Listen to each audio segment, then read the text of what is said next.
In the book you mentioned a few methods of generative trance. Which method would you recommend for people who are fairly new to trance or would like to try it, or which one would be? Well, one of the, I have this notion of that reality is constructed through filters, Yeah. and there are different types of filters. And the three general types of filters that I tune into, that use in the model, are somatic filters, cognitive filters, you want to call the field filters, which are the sort of the context that you carry around with you and that you navigate around with you. So different people may find that the best way for them is to go through body, to go through the somatic filters. So you might do something like, I have a technique in there about spinal attunement. It's just about how to gather your attention and to feel it flowing up and down through your body. So you settle in, settle down, you move from thinking verbally to being aware of your breathing. You begin to breathe up your spine, up through the top, down, for example, etc.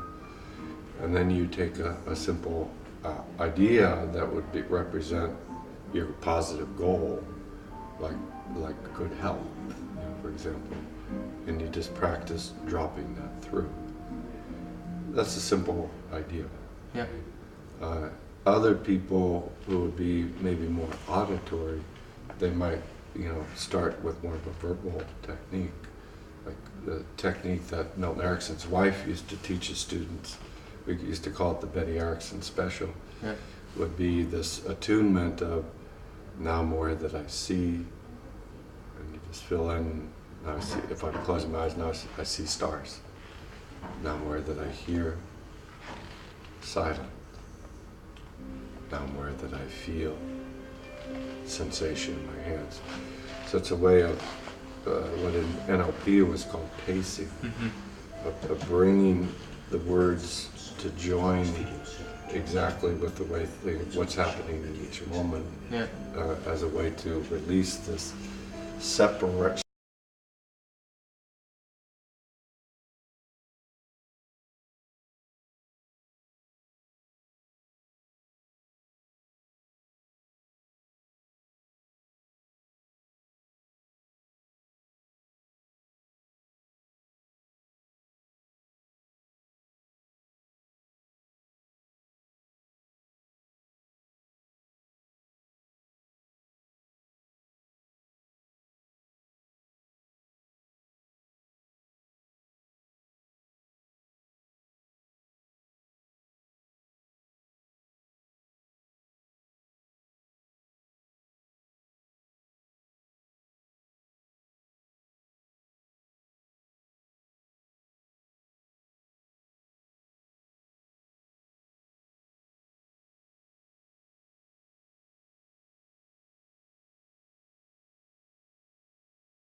do I do? What do I do?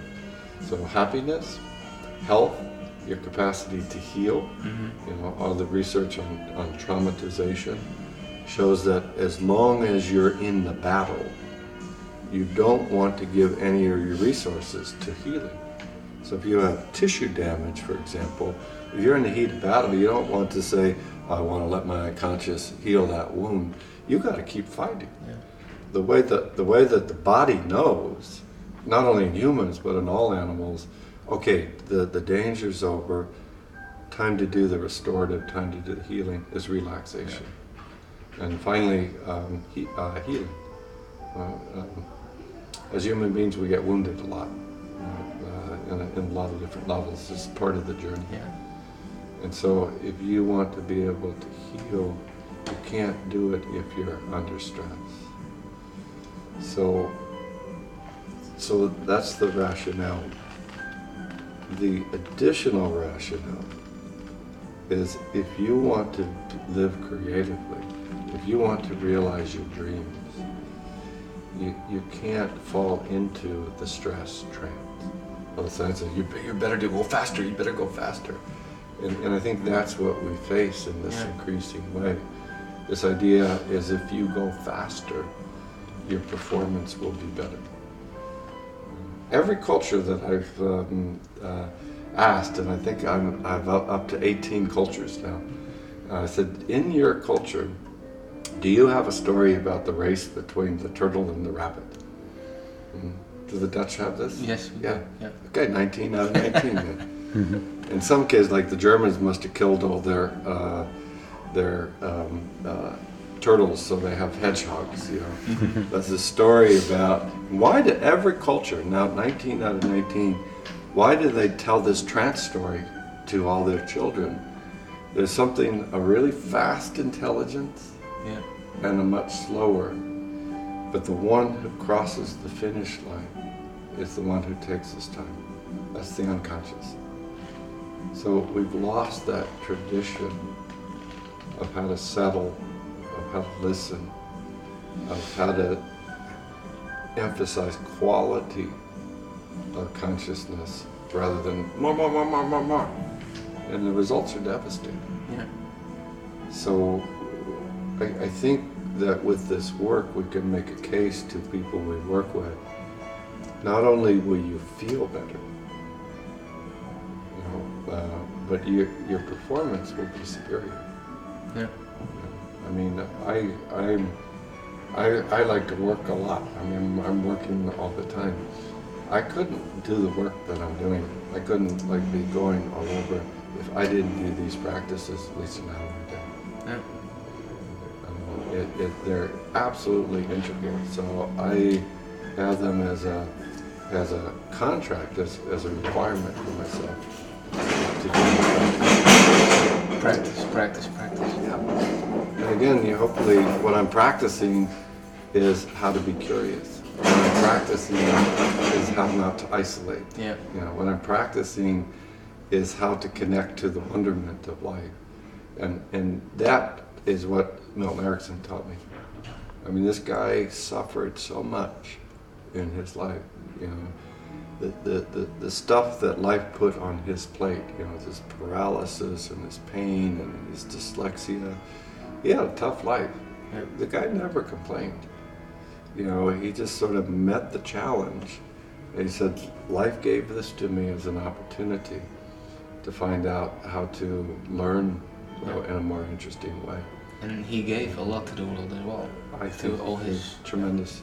But to me, I mean, I have photographs of him and Carl Jung and my Aikido, the founder of Aikido, in my office. And there have been many times where I'm in some sort of self-pity or something. Oh, life is so hard. And I look at this guy's photograph and I think, this guy had it 10 times harder than I could ever imagine. Yeah. And he met those challenges gracefully, courageously, but his main principle was life is to be enjoyed. Life is to be enjoyed.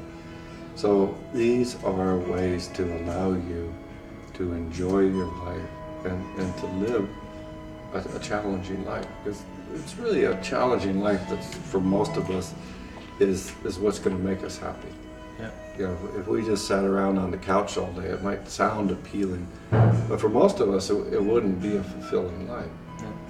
You know, so we say, well, these are ways to really help me live my dream life and to enjoy it. Great. Thank you so much for this interview. You're welcome.